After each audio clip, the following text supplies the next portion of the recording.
Hi, BookTube. Welcome to Jackie's Literary Corner. I am Jackie, and I thought I would do a bit of a book update and a haul since I've gotten a few books lately. So first, I'll go ahead and do the book haul, and then I'll I'll update you guys on how my reading is going. Well, first of all, as always, I'm going to show you the non-book things I just bought literally today, right? And that is these two Christmas movies. I have been trying, as just with Halloween, I've been slowly accumulating my favorite holiday movies. So I got first Miracle on 34th Street, the 19. Let me see. What year did this one come out? No, it was the 90s. The 1994 version. I have seen the original from 1947 with what is her name? I don't remember her name. She played Maria in West Side Story, the original movie. I cannot remember her name. But anyway, that actress, when she was a little girl, I saw it, and I feel like the older the movie is, the more it might potentially be problematic. There are things about the original movie that I look at like, okay, I don't know if that probably wouldn't fly today, but it's older. You're an older movie, so it's all good.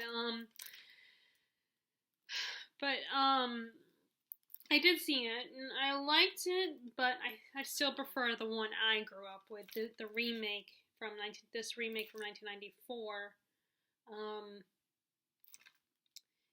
And in case you're not familiar with this, is basically about Santa is visiting New York, and he gets a job at a local department store, Kohl's. I don't know if it's based on the Kohl's in the real world. It's a big, huge department store, and he is, after witnessing his performance during the parade. It's basically the Macy's Day Parade. The woman who kind of is the manager of the store, runs the store and everything, she and her partner decide to hire him to be their store Santa Claus. And he meets the woman's daughter, played by Mara Wilson, and he noticed that she's someone who is very cynical she's very cynical very early. I mean, she's only, I think, 6. She's very cynical and very very serious. Doesn't, believe in magic, and which is what, you should be like as a kid, believing in magic and stuff like that. And so he and her mom's boyfriend want to help them believe in Santa and believe in magic of Christmas and all that. And what ends up happening is the competing company decides to find a way to sabotage Chris and get him in trouble with the law. So it's one of my favorite Christmas movies. It's a classic. I always get emotional towards the climax of the movie. It's very sweet and very heartwarming, and just really is a really great. It's a really great Christmas movie. And then another thing that I grew up with that is a little bit older, and that is the Rankin Bass cartoons. It's mostly stop motion, and it's actually Tim Burton is also a fan of these classics. That's actually kind of what was part of his inspiration for, wanting to do stop motion, like for Nightmare Before Christmas and all that. But I have been wanting to buy these because, granted, they do sometimes come on Freeform, but they come on late, or when I'm at work or something. I was gonna say school, but I'm not a student anymore. When I'm at work, they will come on either early in the morning or late in the evening. So I don't really get a chance to watch them now. They might be on Netflix because I think my sister has said that her kids have watched these. So I'm wondering if they're like on Amazon or Netflix or something. But either way, I wanted my own copy of them, and this also has a lot of special features. That's the first thing I do when I buy a DVD. Is especially something like this. I look at the special features, and this has like a documentary about celebrating the Rankin-Bass company, the restoring the puppets, the Rudolph puppets, reimagining Rudolph in 4D. There's the making of like they apparently, I don't know if it's where it's at. I guess I'll find out. I guess they had a behind the scene, like an attraction for it, like a 4D attraction kind of thing. So maybe like the Shrek attraction. I don't know, but I don't know where it is though. I'm curious where they would have it though. Like if they would have it at a theme park or something. And that, although was it film? I don't know. And like and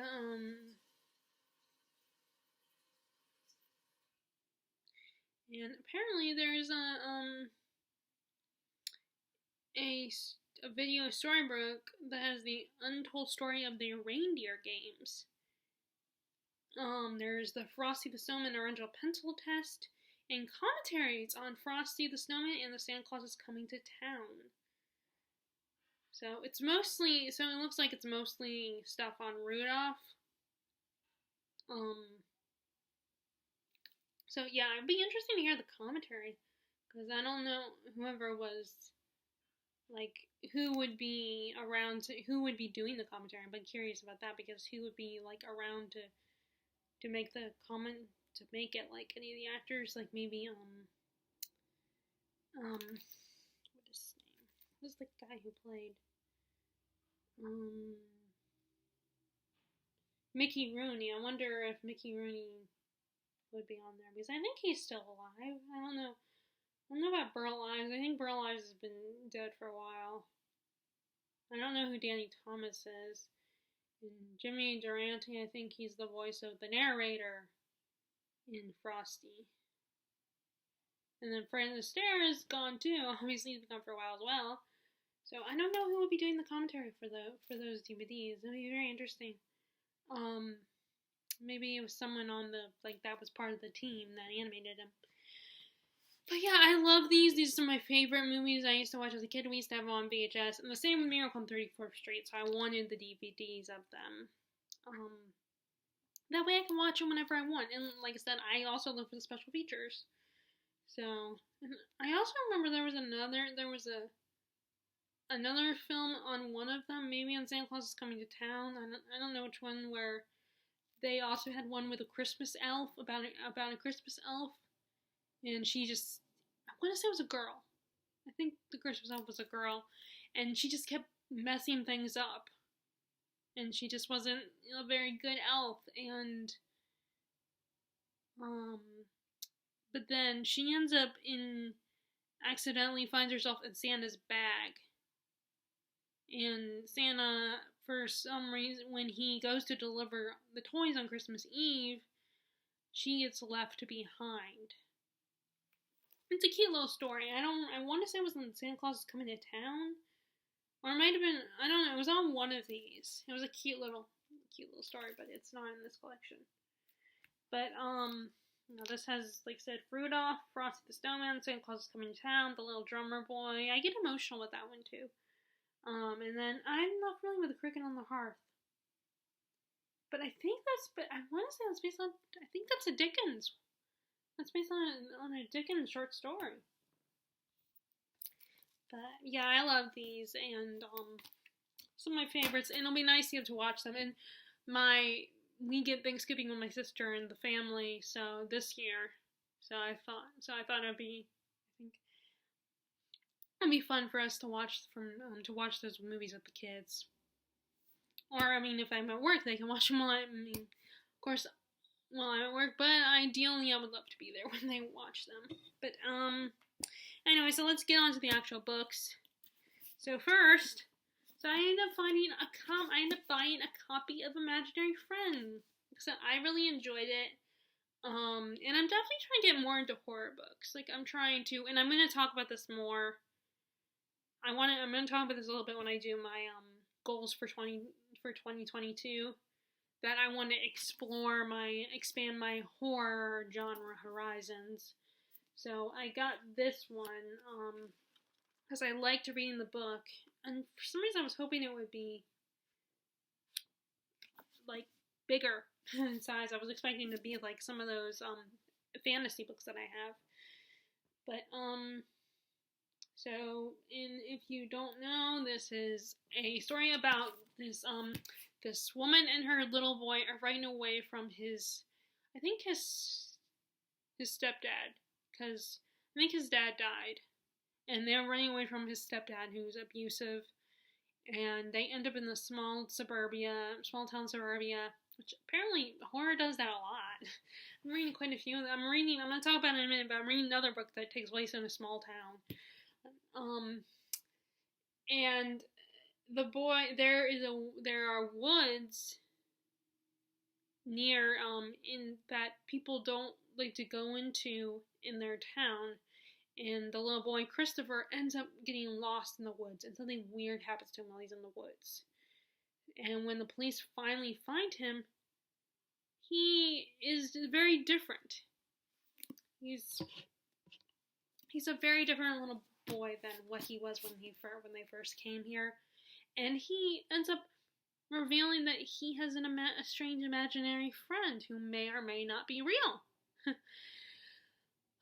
I really liked it. I like those stories. I think it makes it really scary when it's about a kid, because like adults can be, like, oh, it's just your imagination, it's just my imagination, I'm just being paranoid, there's no such things as monsters. But it's not, I think kids are more vulnerable because their imaginations are so big, and, they don't always understand, how to protect themselves, because they're still developing, they're small. They're not as strong. So, and this kid is just, he's so adorable, but really smart. And I know some people, when looking, because I have looked at the reviews for, and a lot of people criticize how, but it seems unnatural that this kid is so smart. He doesn't seem like a little kid. But as another person responded to that review, or actually I think it was in the part when you can ask questions, I'm talking about on Goodreads, when you can ask the author a question, and either another reader or the author themselves can respond. And this person, I agree with what the response was, when that's kind of the point, that this kid all of a sudden has become this genius kid. And I think there are sometimes kids that don't act like your typical child, and there's a reason for those kids being that, it's not a bad thing, it's just, you don't always understand it. So yeah, I'm gonna pick that up soon. And then the other one I got, I was deciding between, that one I knew I was definitely gonna get. The other, it was between A Storm of Swords, the trade paperback, but just like today, when I decided not to purchase this one hardback, I told myself, well, the book that comes before it, it's going to take longer, it's going to take a long time to read, so let me read that one, and then maybe, plus I did, and in that case, I didn't add that one on my Christmas wish list, I just added it recently on my Amazon wish list, and then the other, and actually it also happened today where I was trying to decide if I should buy it now or just wait, but it's the book that comes before that one, for the one I was going to buy, is long, just like Clash of Kings is super long, just as long as Storm of Swords. So I just always get worried that I'm gonna go to the bookstore and it won't be there. The one that I want won't be there.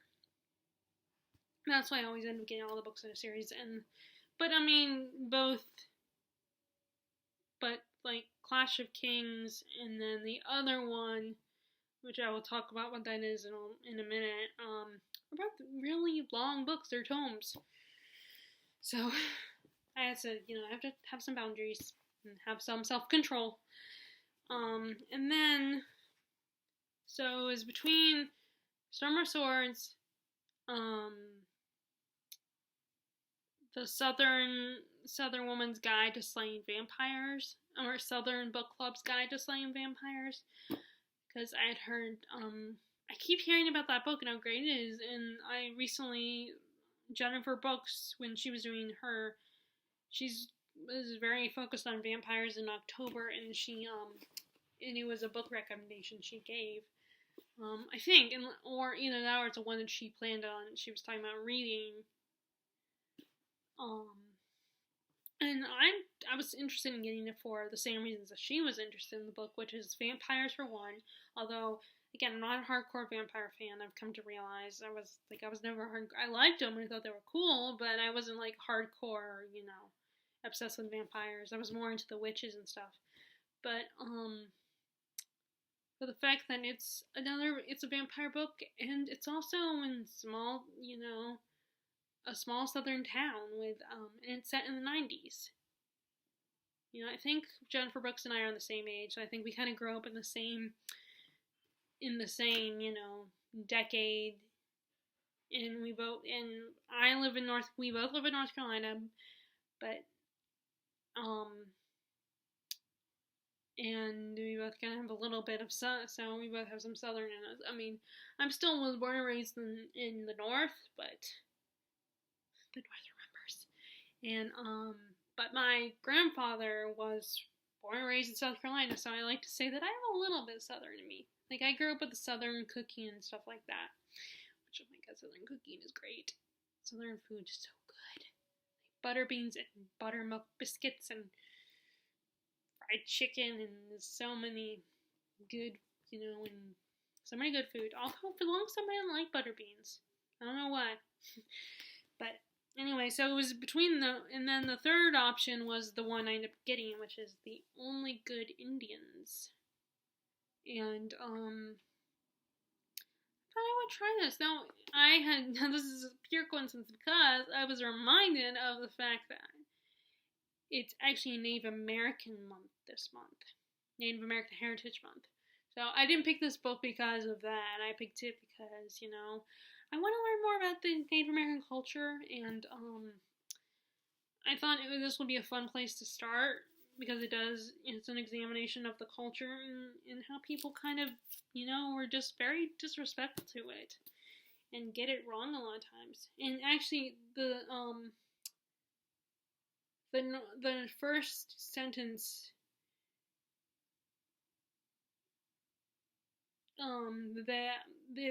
the first sentence that describes he's like the Jordan Peele, the author is the Jordan Peele of literature.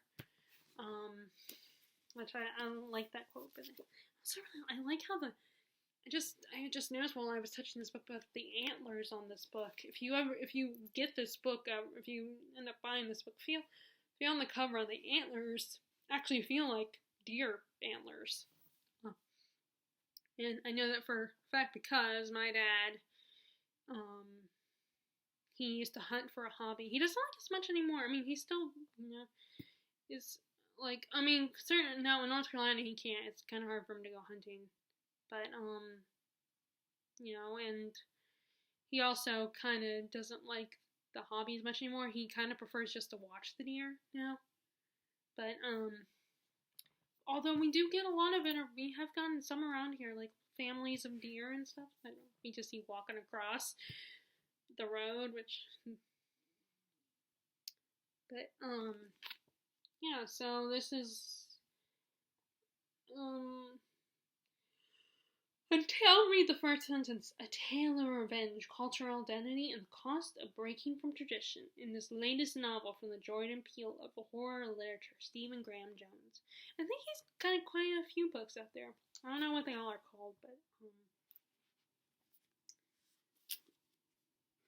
yeah. So I am debating if I want to pick this up and read it now, because it's like do I read it now? Because I think part of why I hesitate reading books I just got is also because once I read it, it's like, it's done. I can't read it for the first time anymore, you know? I almost want to savor having the book and anticipating what's going to be going on in the plot. So, yep, so I got that. And then today I finally was able to go to the Book Castle Books. Problem is that, like, again, I do not drive, so I have to rely on either public transport or my parents to drop me off.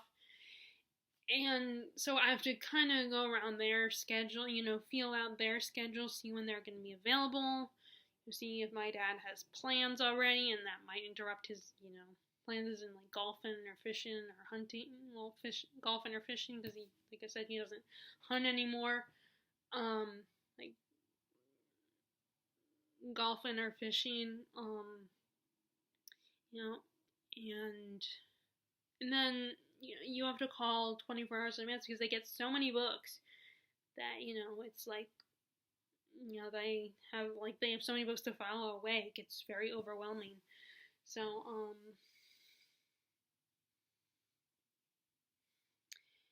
anyway, so it's kind of hard for me to schedule, to find a good time. Now, Wednesdays are usually pretty good because my mom's, she's off either way. She's either working Monday, Tuesday, or Friday, Saturday. So Wednesdays are good. Thursdays can be good too. So yeah, it's just kind of hard because they're closed on Sundays and Mondays. So it's just, I have to call them at least the day before the day I want to go, and I have to find out when my parents are available and stuff. So, but I was finally able to go today, and I resisted the urge and ended up getting 2 books. Although, like I mentioned earlier, I almost got another book. I got the I'm reading the Mayfro Witches trilogy. I'm giving it another shot and trying it out. And I saw the second book in that trilogy, but it was a hardback book. So I was trying to decide, do I get that one? And it's not like hardbacks are that expensive there. Like the Roast Office hardbacks are pretty cheap. But it's still a hardback book, and it's like, do I really want to read another hardback book? Especially one that's really long.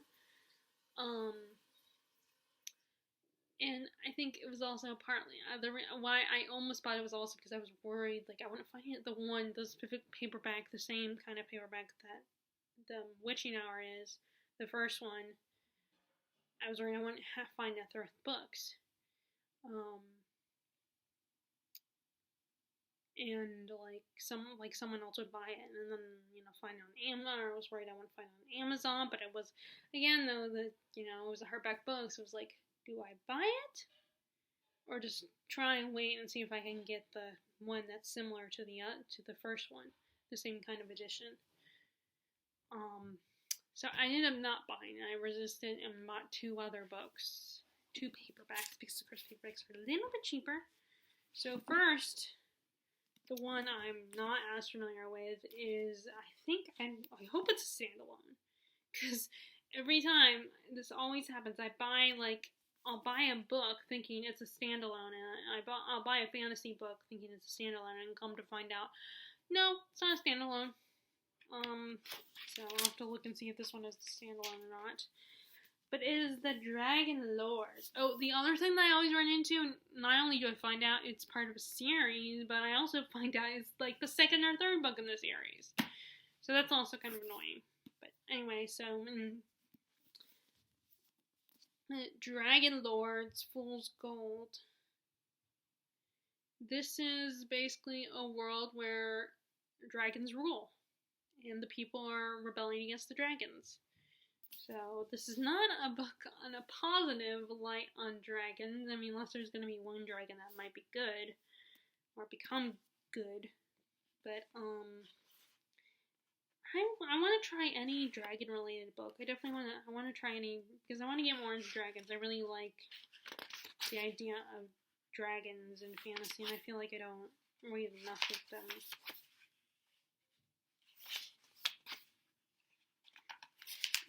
So it doesn't say, it doesn't have, I'm trying to look, because a lot of times if it's part of a series or the authors are in multiple books, it usually has a list of those books, and it doesn't. So let me check the back. I'll look on Goodreads too. I mean, I hope it's a standalone, because that'd be kind of nice. They definitely get people who don't like, who get annoyed when, you know,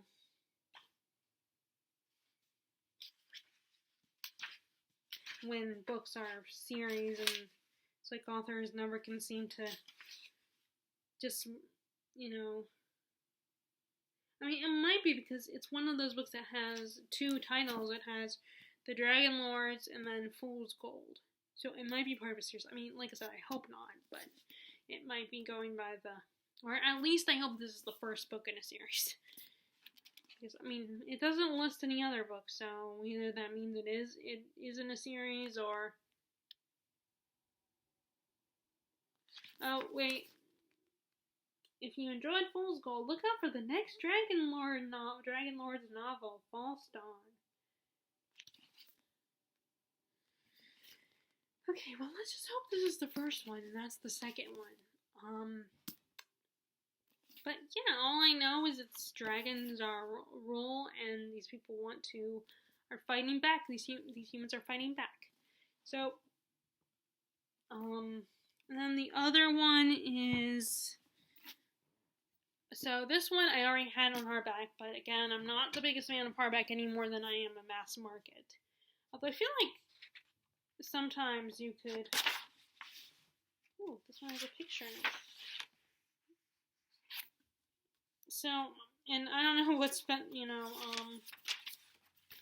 but this is a book about,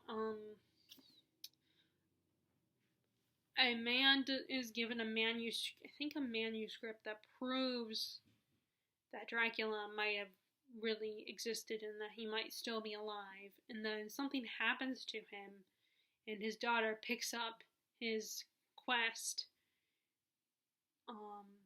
So that's all I remember. I didn't get very far in reading it, but I saw the paperback and I was like, I'm gonna get it, because I have not seen this at the roast office. I did go there. I went there recently, which actually I'm curious. Did I show you? I think I did. I think I showed you guys the last books I bought when I went to the roast office. But I went there recently and I saw this one, but it was the hardback one, which I already have. So it's like, I want the paperback. So I saw it at the I saw it at Black Castle Books. So I figured, why don't I get it? Because I do prefer reading paperbacks over hardbacks. Okay, now let's talk about my reads right now. So I'm currently finally getting around to Blue Monday. So the book itself actually starts out with a different case that happened 22 years ago. And then we get to the present time where a similar situation has just happened. In both cases, it was a little child got kidnapped. And Frida Klein is a psychotherapist, and she suspects that one of her new patients, she suspects he might be committing the crime and not realizing it. Because so far I'm liking it. It's really good, and it's nice to get context for what some of the stuff that is mentioned and some of the characters that are in Friday on My Mind. How she meets Joseph Morazavo and Sandy and Carlson, and then we are told, and then some of the other people on the police force. So it's kind of nice to get context of all the stuff that's. Ruben is another character that's.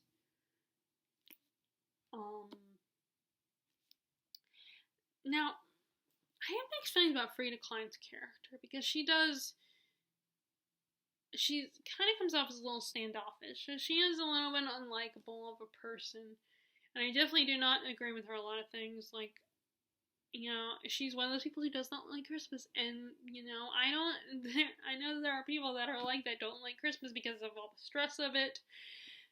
But I personally don't get that. I love Christmas. I love the warm and fuzzy feelings and all the Christmas specials that come on TV, and I love going to search them, finding gifts for people, and my inner child comes out this time of year and gets really excited. I love all the good food that we have this time of year.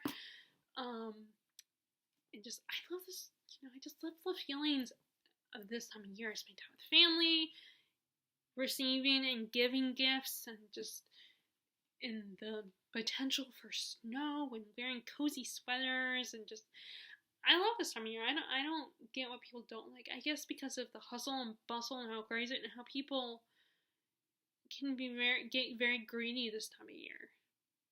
And it can be very chaotic, and it probably doesn't help when you don't have someone, you don't have family or like a sibling, or like a significant other to share the time with. But I personally love Christmas, and she does. She's one of those people who does not like it. And she is, like I said, I still say she's just kind of hard-hearted, because I think she shows moments of vulnerability and caring about people, and so I think calling her cold is a little harsh. That's just my opinion. But yeah, I'm liking it, and like I said, I like getting context. I mean, I still think I still enjoy Friday in My Mind, and I think you can get away with, if that's, get away with reading it out of order, and but I can understand how people would argue that, well, it wouldn't make sense because there's a lot of things that you wouldn't know about. Like character information and stuff like that, and relationship stuff. But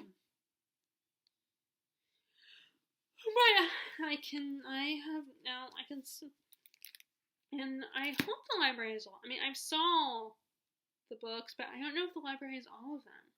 I mean, I hope so. But if not, then at some point I'm gonna,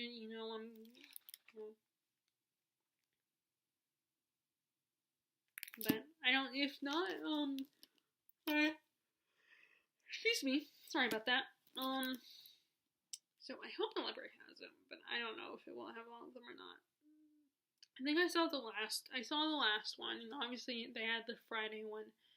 I think they had a couple other Nikki French books, but I don't know if they're from the Frida Klein series or not. But anyway, so I mean, they might have just not been there because someone checked them out. And then I am also reading. Well, first, okay, so the book I finally finished one after Miss March, and that is the novella False Dawn by Edith Wharton. It's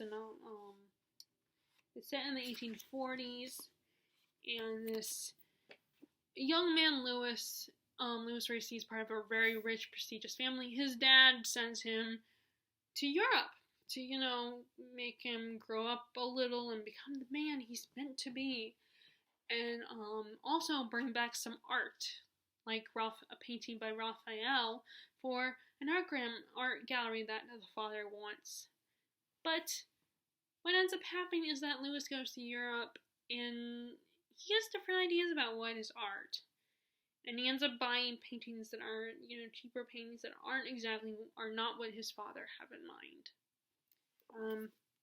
It's all about this relationship and how different these two males are, this father and son. They have different ideas, and how snobby the rest of his family is. They're very stuck up, and they think, and it really looks at the whole idea of what is considered art. Art is objective, and everybody has different, or subjective. I might have to change my, go back in my review and change it to, I don't know if it would be objective. I always get those two mixed up, objective and subjective. Everybody's different opinions, and what other people may consider beautiful is not what everybody considers beautiful. So you can't really place, the dad very much has that mentality of what I say goes, my opinions are fact. And the dad is such an ass in this story. I do not like him at all. But I don't like most of the family except for, other than Lewis. He has a sister who's a little nicer and kinder to him.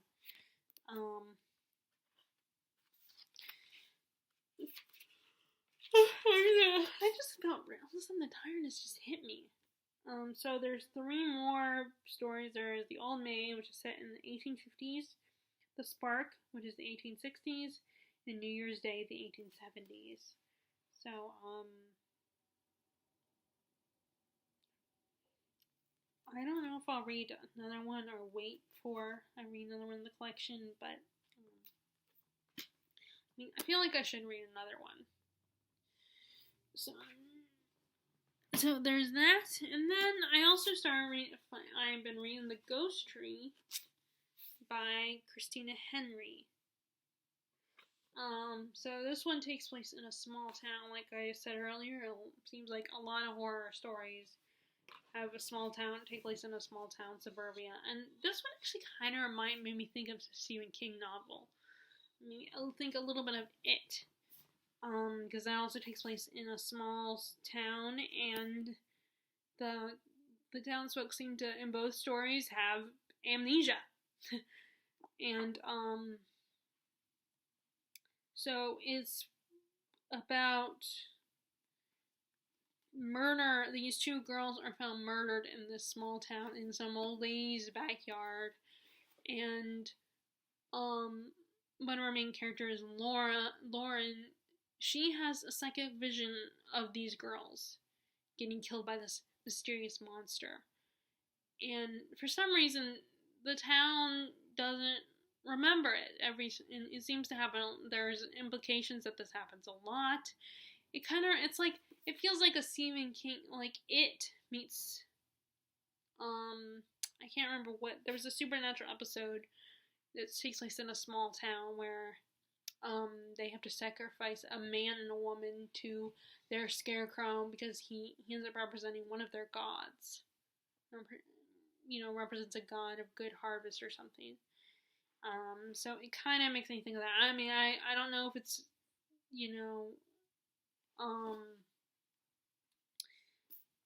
but it turns out, you find out that early on that Lauren's father was killed years ago, and his heart ripped out. But the town doesn't remember that one either. And there isn't just Lauren, and her brother also has a bit of sidekick moments as well. And then there's this new, I think they're Latino or Mexican, I don't remember which, have moved into the neighborhood, and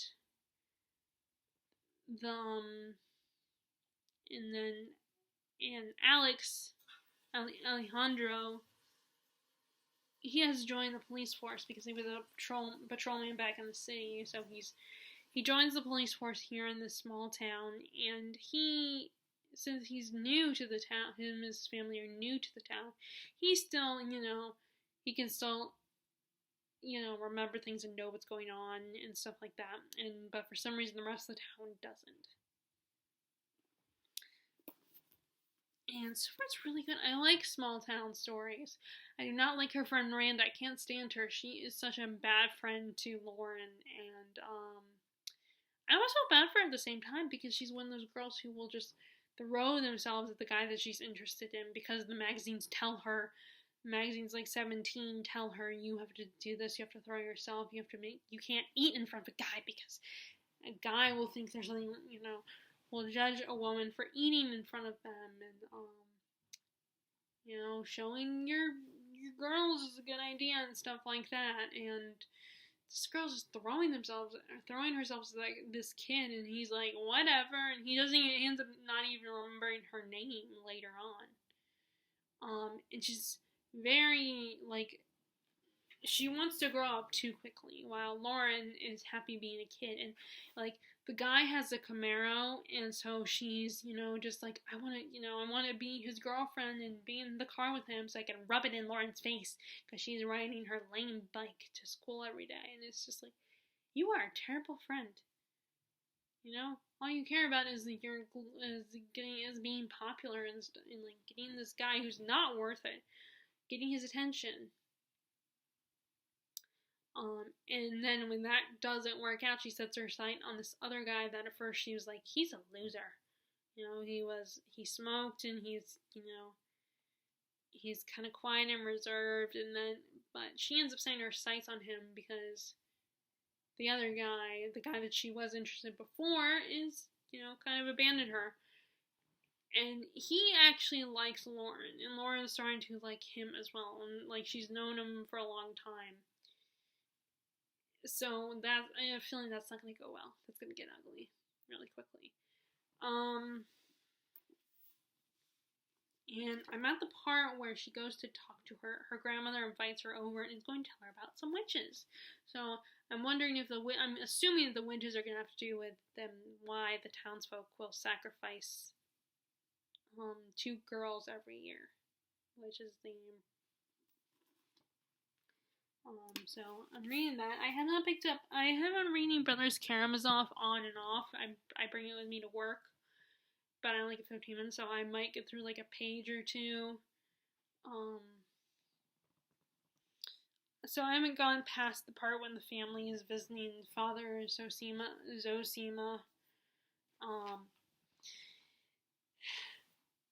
And they're kind of philosophizing, and it's really interesting.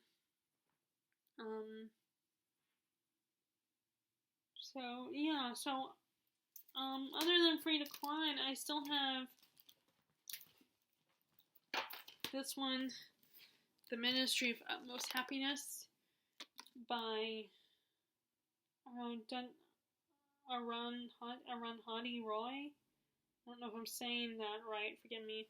And then Deacon King Kong by James McBride. And this, I believe, is... I think this came out earlier this year, or a couple years ago. Or, maybe earlier this year or last year. It starts out... It's kind of... I think it's one of those stories where you have this tragic event, and... and then once they reveal that event, we get to the rest of the story is what led up to that moment. So it sounded kind of interesting, kind of very tragic, but interesting. So, that is my reading right now, and my little book haul. So, what are you reading right now? I would love to know. If you guys like this video, be sure to give it a thumbs up, click subscribe if you haven't already, click the bell notification below if you want to be notified when I post new videos. I'm hoping to do a tag soon. I'm going to look up some Thanksgiving related tags. So I can do that as well. And I'll have to film in the next couple days because, my sister will be coming, and her little family unit will be coming for Thanksgiving. So, and either I might be sharing my room or getting kicked, either way I'll be sharing my room. So, and then once they're here, I'm going to want to focus on them visiting. So I won't be filming anything. But I'm going to try to do a tag in the next couple days. So I hope you are enjoying your reading, and I will talk to you all later. Alright, bye!